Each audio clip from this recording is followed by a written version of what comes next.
नमस्कार साथियों, NMF news देख रहे हैं आप। आपके साथ मैं हूं अनुपम प्रसून। वक्फ संशोधन कानून पर जो सुप्रीम कोर्ट में मामला गया था, उस पर सरकार को 1 हफ्ते के भीतर जवाब दाखिल करने का वक्त मिला था और सरकार ने अपना जवाब दाखिल भी कर दिया है।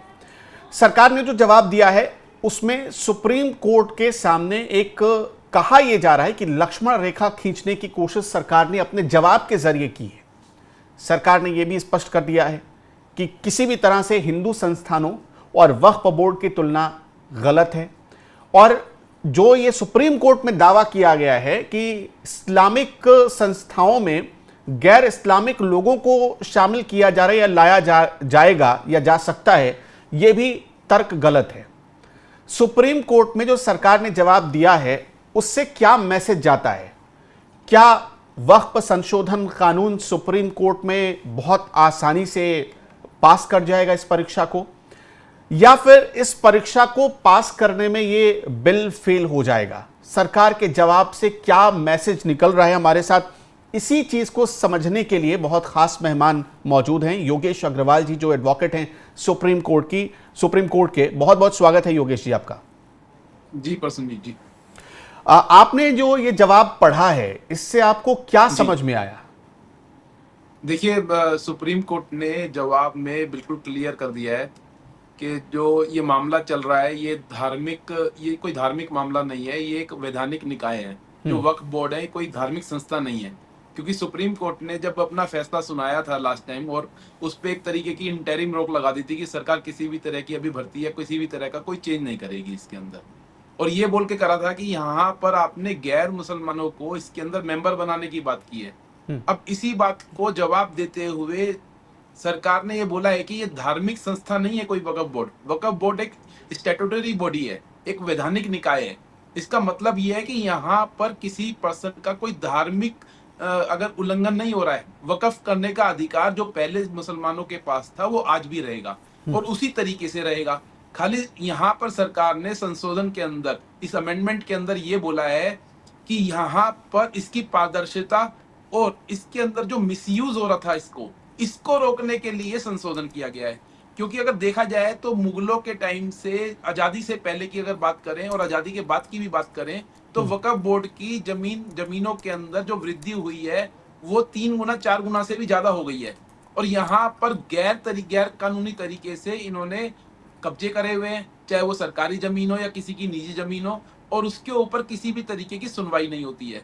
तो यहाँ पर सरकार ने इस अमेंडमेंट के अंदर सुप्रीम कोर्ट को क्लियरली बोला है कि ये जो पूरा का पूरा अमेंडमेंट बनाया गया है, ये जेसीपी की मीटिंग्स के बाद बनाया गया, जहां पर 38 मीटिंग करी है उन्होंने। हाँ, और जेपीसी की मीटिंग के बाद। लगभग 97,000 इनके पास जो सजेशन आए थे उनको डिस्कस करने के बाद, एक लॉन्ग डिस्कशन के बाद ये दोनों सदनों के अंदर पास हुआ है। तो ये कानून बन गया है। अब यहाँ पर संसद जो कानून बनाती है, सुप्रीम कोर्ट उसके ऊपर अपना कोई इंटरिम फैसला, या उसके ऊपर अगर वो गैर कानूनी नहीं है कानून, मतलब यहाँ पर सरकार का बिल्कुल सीधा सीधा ये कहना है कि सुप्रीम कोर्ट का काम विधायिका के द्वारा बनाए गए कानूनों को पालन कराने का है, ना कि विधायिका के द्वारा बनाए गए कानूनों के ऊपर समीक्षा करने का है। समीक्षा ऑलरेडी सदनों के अंदर हो चुकी है। जो मीटिंग्स हुई हैं इसके अंदर, मीटिंग्स के अंदर भी समीक्षा हुई है। जितने भी ऑब्जेक्शंस आए थे उसके ऊपर भी समीक्षा की गई है, और उसके बाद ये प्रॉपर कानून बनाया गया है। तो यहाँ पर अब सुप्रीम कोर्ट का इस पर्टिकुलर मामले के अंदर यह बोल करके कि इसके अंदर धार्मिक स्वतंत्रता को छेड़ा जा रहा है, इस मामले में सुप्रीम कोर्ट ने अपना जवाब दे दिया और ये बोल दिया है कि इस पूरी की पूरी जितनी भी इस तरह की पिटीशंस आई है इनको खारिज करे। सरकार ने जवाब दे दिया। ये वैधानिक निकाय है, ये कोई किसी की धार्मिक स्वतंत्रता के साथ छेड़छाड़ नहीं करी जा रही है। जो अच्छा, एक जो बड़ा पॉइंट था वक्फ बाय यूजर को लेकर, सुप्रीम कोर्ट में कपिल सिब्बल ने बहुत सारी बात रखी थी और सुप्रीम कोर्ट को भी इस पर आपत्ति थी वक्फ बाय यूजर को लेकर। इस पर सरकार ने क्या क्लियर किया है? देखिए, अभी तो इन्होंने वैसे जो जवाब दिया है वो सेंट्रल बॉडी को लेकर के, जो वक्फ की सेंट्रल बॉडी है और स्टेट बॉडी है, इनको लेकर के बोला है। क्योंकि यहाँ पर सुप्रीम कोर्ट ने बार बार ये बोला था कि अगर आप यहाँ पर गैर मुस्लिम बैठा दोगे तो वो अपने धार्मिक संस्थाओं के अंदर प्रॉपर तरीके से काम नहीं कर पाएंगे। और क्या हिंदू भी अपनी धार्मिक संस्थाओं के अंदर गैर हिंदुओं को बिठाने के लिए तैयार है? तो यहाँ पर सरकार ने क्लियर करा है कि यहाँ ये जो बॉडी है पूरी वक्फ जो बॉडी है, ये कोई धार्मिक बॉडी नहीं है। मेन जो इनका निकल के आया है ये बोलना चाहते हैं कि कोई धार्मिक संस्था नहीं है वक्फ। वक्फ जो है एक स्टैट्यूटरी बॉडी है, जहाँ पर किसी भी, चाहे वो मुस्लिम है या गैर मुस्लिम है, उसके बारे में पता लगाना दोनों का अधिकार है। और यहाँ पर किसी भी मुस्लिम की धार्मिक स्वतंत्रता को नहीं रोका गया है। तो यही इसका मेन जवाब के अंदर सुप्रीम कोर्ट ने बोला, और इनको इस पिटीशन को खारिज करने के लिए सुप्रीम कोर्ट के आगे गुहार लगाई है। अच्छा, एक और आपत्ति दर्ज कराई गई थी कि बहुत पुराने कागजात कहां से लाएगा कोई। मस्जिदों का समर्थन करते हुए कपिल सिब्बल ने भी ये बात कही थी और सुप्रीम कोर्ट ने भी इसे माना था कि 16वीं 15वीं शताब्दी की जो मस्जिदें हैं उनका कोई भी डॉक्यूमेंट लाना तो पॉसिबल है नहीं। इस पर क्या जवाब है?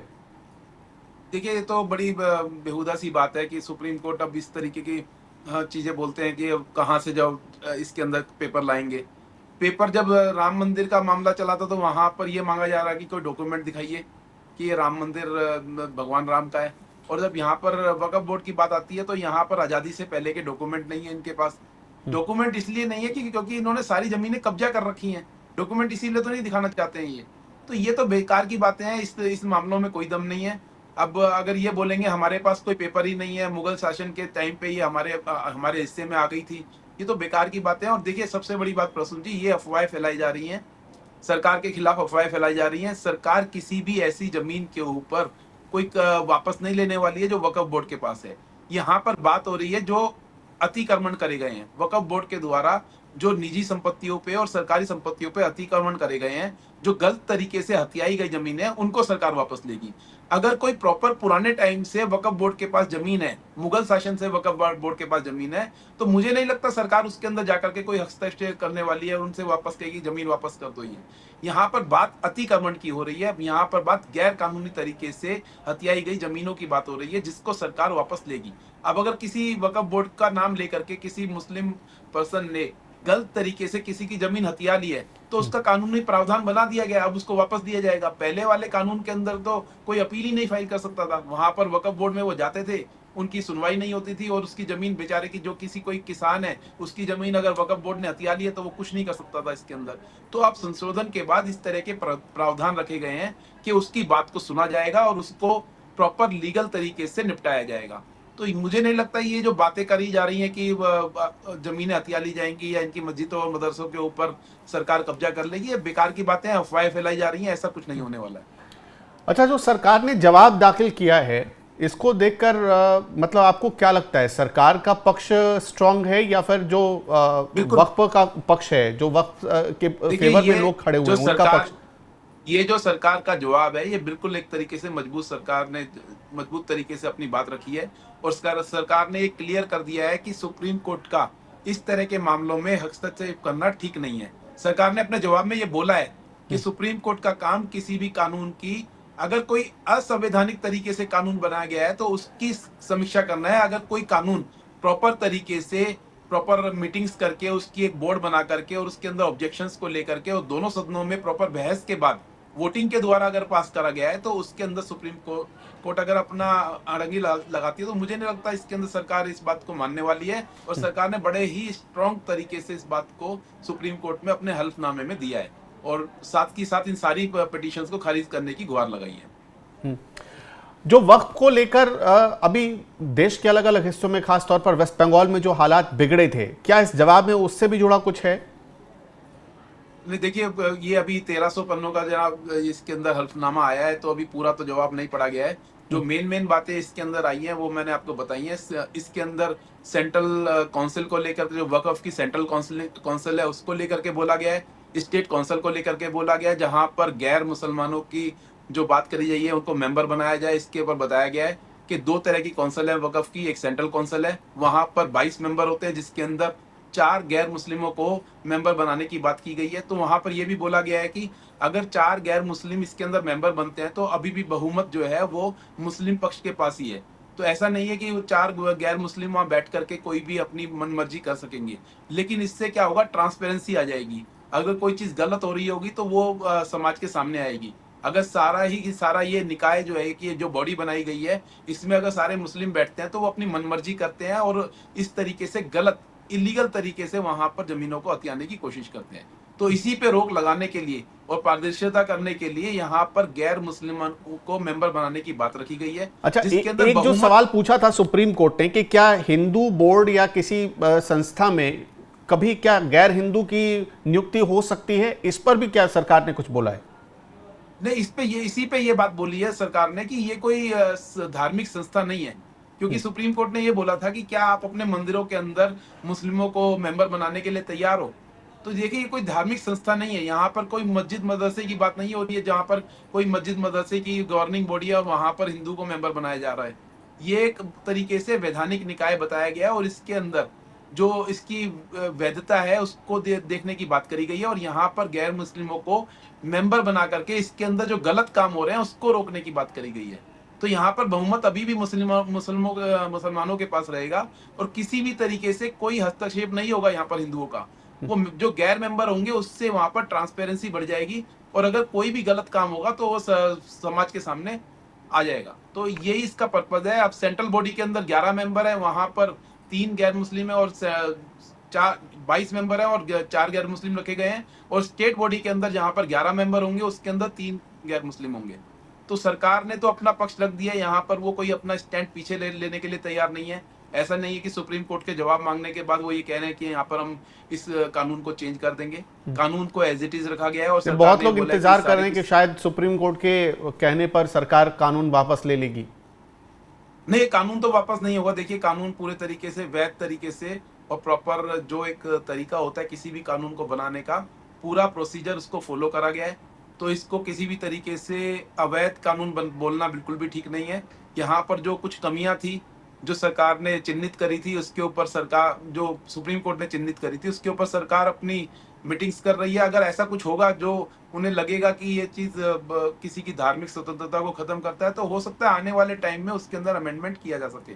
लेकिन फिलहाल सरकार ने अपना जो पक्ष है वो मजबूती से रखा है सुप्रीम कोर्ट के अंदर और सभी पेटिशंस को डिसमिस करने के लिए गुहार लगाई है। बहुत बहुत शुक्रिया हमारे साथ जुड़ने के लिए। उम्मीद है कि आपने चीजें बहुत अच्छे से क्लियर कर दी होंगी। हमारे दर्शकों को यह समझ में आ गया होगा कि सरकार अपने स्टैंड पर मजबूती से खड़ी है और वो कह रही है कि इस वक्फ संशोधन कानून में कुछ भी ऐसा नहीं किया गया जिससे मुसलमानों को कोई नुकसान पहुंचे या उनके हितों को कोई नुकसान पहुंचे, और न ही सरकार की कोई ऐसी मंशा है। और ये भी सरकार ने क्लियर कर दिया है कि इस वक्फ संशोधन कानून के जरिए वक्फ बोर्ड में जो गैर हिंदू गैर मुसलमानों को लाया जा रहा है उसका भी कहीं से ये मतलब नहीं निकलता कि इन गैर मुसलमानों के हाथ में उनकी पूरी बॉडी की जो स्ट्रक्चर हैं वो सौंप दिए जाए। मतलब सरकार ये कह रही है कि कभी भी ये कोशिश नहीं की जाएगी कि कोई भी गैर मुसलमान आकर इस पर कब्जा कर ले। सरकार ये नहीं चाहती है।